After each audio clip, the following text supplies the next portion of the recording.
Une chute par glissade, ça fait parfois rire, mais ça peut aussi être grave. Dans notre région, près de 20 000 salariés travaillent dans l'alimentation en commerce de détail, dans les garages automobiles ou dans la restauration. Les chutes par glissade y sont plus fréquentes qu'ailleurs.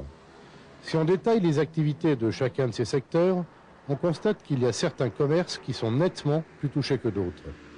Ainsi, dans notre région, le risque est réel dans les 1005 boucheries-charcuteries, 236 supérettes, 373 supermarchés, 43 hypermarchés, 1829 garages ou 4935 hôtels-restaurants.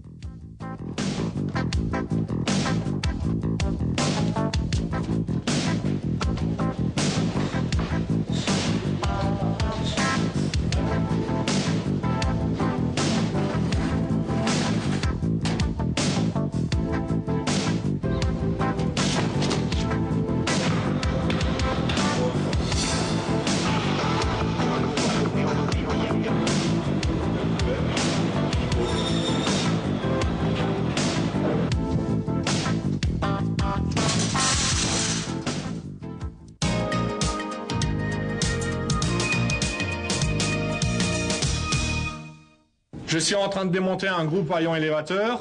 Il faut que je le pose à côté de moi pour pouvoir le réparer. Mes collègues de travail font le même boulot que moi aux alentours, donc ce qui nous dit un peu moins de place. Nous travaillons dans l'huile, dans les graisses. Il y a des flaques d'huile par terre. Ça glisse, ça dérape. L'accident. Dans le travail que nous effectuons, il n'est pas toujours évident d'arrêter la production pour nettoyer. Le mariage de l'eau et de la graisse n'est pas le meilleur pour éviter les risques. Les charges, chariots, cuves que nous devons manipuler, déplacer dans ce milieu confiné, occasionnent de nombreuses situations de risque. Cela m'apparaît parfois comme des situations inévitables. Pour nous, il est difficile de ramasser en permanence les feuilles de salade, de choux ou d'autres légumes quand le client se sert.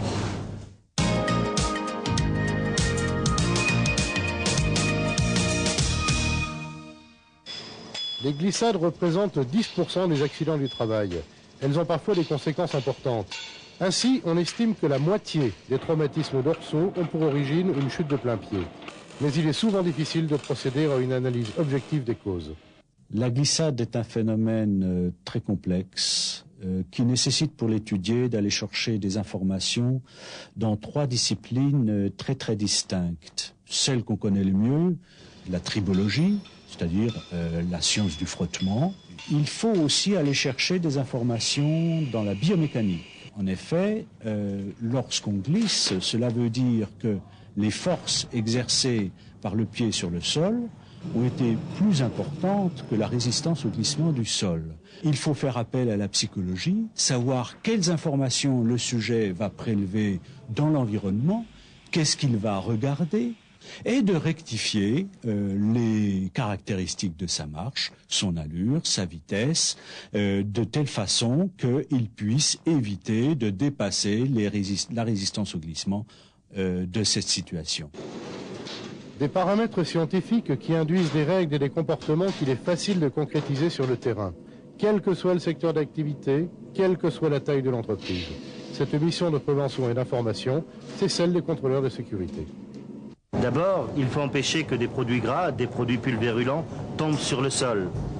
Ensuite, il faut maintenir les surfaces de circulation propres et dégagées par un nettoyage et une organisation du travail adaptée.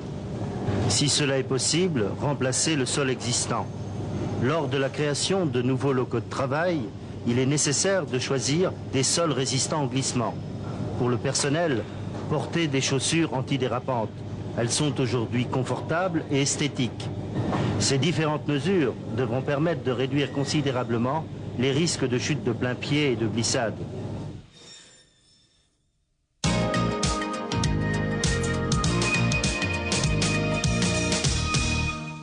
L'an dernier, dans notre région, c'est près de 2 milliards de francs qui ont été versés par les entreprises pour réparer les accidents du travail et les maladies professionnelles. Tous les efforts visant à supprimer les risques professionnels permettront aux entreprises de réduire le coût de leurs accidents du travail. Ça fait en effet beaucoup d'argent. Certaines entreprises en ont pris pleinement conscience et n'ont pas hésité à investir. C'est le cas d'une grande société de distribution de la région. Notre volonté est de diminuer le risque de glissade de notre personnel. Ceci grâce à la construction de notre nouveau site. Nous obligerons d'ailleurs l'ensemble de notre personnel à porter des chaussures de sécurité adaptées à ce risque. En collaboration avec les services de la CRAM, notamment le service des préventions des accidents professionnels, nous avons principalement axé notre étude sur les sols. Nous avons retenu les matériaux testés par l'INRS et recommandés par la CRAM. Cela a occasionné une plus-value importante par rapport à un revêtement classique. Des aides financières peuvent être accordées pour faciliter les investissements intégrant la maîtrise des risques, soit sous la forme de minoration de taux de cotisation, soit dans le cadre de contrats de prévention. Bien sûr, tout cela est très incitatif, mais il faut bien dire que dans certains métiers, l'état des sols ou les réserves encombrées sont autant de quasi-fatalités très difficiles à gérer. Même si le nombre d'accidents recensés n'est pas l'exact reflet de la réalité, le phénomène reste tout de même important. Ces dernières années, on a pu constater que les accidents de travail de plein pied et de glissade représentent 15 à 20% des accidents de travail déclarés et de l'ordre de 20% de journées perdues. Des chiffres tout à fait représentatifs d'une situation générale. Les chutes de plein pied ont en effet des conséquences non négligeables sur le plan économique. Elles représentent 24 757 journées perdues, soit une entreprise de 100 personnes à l'arrêt toute l'année, 843 accidents du travail avec arrêt, soit 3 accidents avec arrêt chaque jour. Des chiffres édifiants qui préoccupent également les organismes complémentaires. En effet, parmi les prestations versées par les mutuelles, les chutes représentent un nombre important de dossiers. Très souvent, ce sont des risques lourds qui nécessitent hospitalisation, frais pharmaceutiques et soins infirmiers de longue durée. Bien que la prévoyance ne soit pas notre rôle premier, elle intéresse la mutuelle. Car si les accidents sont évités, tout le monde y gagne. L'entreprise, la sécurité sociale, la mutuelle. Mais surtout le salarié qui paiera une cotisation plus faible si le risque est diminué.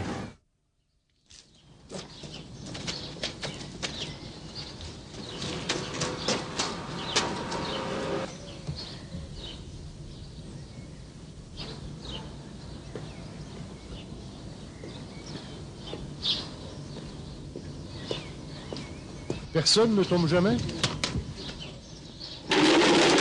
Ah non, en effet, personne ne tombe. Mais êtes-vous réellement certain que vous y êtes pour quelque chose? Des affiches, des films, des publications et d'autres ressources documentaires sont à votre disposition.